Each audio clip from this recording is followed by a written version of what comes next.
With the NHL trade deadline passed, a lot of teams did a lot of trades, and the Edmonton Oilers brought in two guys to help center their team and to provide penalty killing. But what's next for Evander Kane? Do the Edmonton Oilers move on from him? We'll get to that in a minute. Welcome back to Gillis TV. If you like anything NHL or MLB, news, trades, rumors, live streams, whatever there is, we got it covered here for you on the channel. Make sure you hit that subscribe button as we're 258 away from our goal of 1,000 subscribers. Now, the Oilers had a pretty good deadline, I say. They added their depth pieces. They were rumored to be in on a top 6 forward, which I do believe was Jordan Eberle at this point, or Tyler Toffoli, one of those two. And they did have talks with St. Louis about maybe Buchnevich, but that was too pricey of an asking point from them. Now, another thing came out is insiders were saying that the Oilers were more than likely shopping Evander Kane to try and upgrade their winging spot for their second line. Now, that leads me to the question, if that is true from the insiders, what's next for Evander Kane as an Edmonton Oiler? He signed that deal, 4-year deal, back in 2022, the summer of 2022, and carries a cap hit of $5.125 million. Now, the physical presence is something I like when it comes to Evander Kane. He does have a shot. He can score, but the points don't add up, and it seems like he goes on hot and cold streaks with his time in Edmonton so far. So we'll look at his stats, and we'll kind of talk about what's next for Evander Kane if the Oilers do decide to, try and unload him to a team before the draft there, before free agency starts. Now, when he came to the Edmonton Oilers in 21-22, he had 39 points in 43 games. He was amazing in those playoffs too. His playoff points were great, and, he was a fan favorite instantly. The following year, he had 28 points in 41 games because of the incident with Pat Maroon and the whole wrist injury. Not too shabby, like 28 points in 41 games will take it. Now he's down to 37 points in 62 games this year. He does have 21 goals. He can score for us, but at what point do we need more consistent or better for $5.125 million? He's on pace to end this year with about 52 points, which is kind of top of his career. His best has been 57, so it's kind of up there and can be a career high. But is there maybe better options over Evander Kane when it comes to the free agency list? And we'll take a look at that, because the Oilers could easily unload Kane if they wanted for a couple picks or a prospect. He's a decent player, don't get me wrong. But if the Edmonton Oilers were actively shopping him at the trade deadline for an upgrade to him, there are some upgrades when it comes to free agency.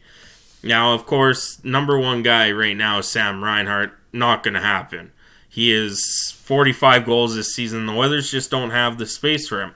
But you kind of look down the middle and you think of what the Oilers did when it came to Adam Henrik and Sam Carrick.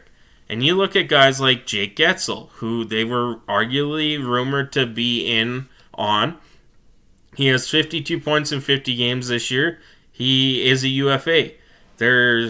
When it comes to Carolina, it's going to be tricky for them because they don't just have Jake Guentzel they have to resign. They have Seth Jarvis. They have Teuvo Teravainen, Martin Necas. They got a bunch of defensemen coming up. They need to sign a lot of guys or try and fill in those spots of a bunch of guys that are eventually going to come out of their lineup. So Jake Guentzel, I think the Oilers will turn around and see what his preference is in the offseason, and he would be an upgrade to Evander Kane. He is over a point per game player. The way he played with Sidney Crosby, I don't think he would have a problem playing with Leon Draisaitl or Nugent Hopkins or McDavid. Now, you go down the list, another name from Carolina that I've always been highly about is Teuvo Teravainen. The guy's a goal scorer, he plays a physical game, and he likes to shoot. That's the thing about Jake Guentzel and Teuvo Teravainen. They like to shoot. Now, you go down the lineup a little bit. There's Sean Monahan I'd stay away from. I think Tyler Toffoli they might look at, and Vladimir Tarasenko, but they are 32, so that'd be something to kind of consider about. Do they maybe bring back Adam Henrik? Is that a possibility? I don't think you go after Elias Lindholm. That's just not in the cards for them. But do they reunite with David Perron, which I don't think is an upgrade to him, but Jake DeBrusk is available. I believe with the money that Evander Kane makes, that they can go out and get a guy that will turn the tide for at least 1 year, right? There's Patrick Kane. So there are better options for Evander Kane out there. And to unload his contract, it's not a high contract. It's $5.125 million, and teams know what they're getting with him. That there are some big names that aren't signed for next year. That, of course, they could be signed again.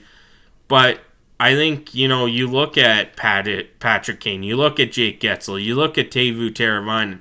You kind of look at the Carolina guys, because Carolina needs to re-sign Seth Jarvis. And going down the list here, we'll go to page 2. And this is from Cap Friendly, so this is all up to date. Is Carolina needs to... There's Jordan Martinook they might have to re-sign. Like, they're going to have to spend a lot of money. There's Jalen Chatfield. When it comes to Carolina, they're going to have to re-sign a lot of these guys. And I think for the Edmonton Oilers, they can get away with trying to sign some of these guys from teams that don't have the cap space to do anything with. And like I said, Jake Guentzel, Teuvo Teravainen would be the top of my list for the Edmonton Oilers to try and target. I do believe offensively they are an upgrade to Evander Kane and come with, no offense to Evander Kane, but less baggage. And I don't mind Evander Kane, don't get me wrong, but in a sense, it is less baggage for them and a bit younger as well. So I think they should maybe consider possibly moving him, take a run at Jake Guentzel, free up that $5.125 million in cap space. And honestly, if they could try and get Jake Guentzel and Jake DeBrusk, I think that's an upgrade using some of the money and whatnot for Evander Kane and whatever the salary cap goes up to next season. But that's it for me today. Let me know in the comments what you guys think the Edmonton Oilers should do with Evander Kane. Do they keep him? Does he have a future in Edmonton and whatnot? So let me know in the comments. I'm Gillis TV. Thanks for tuning in.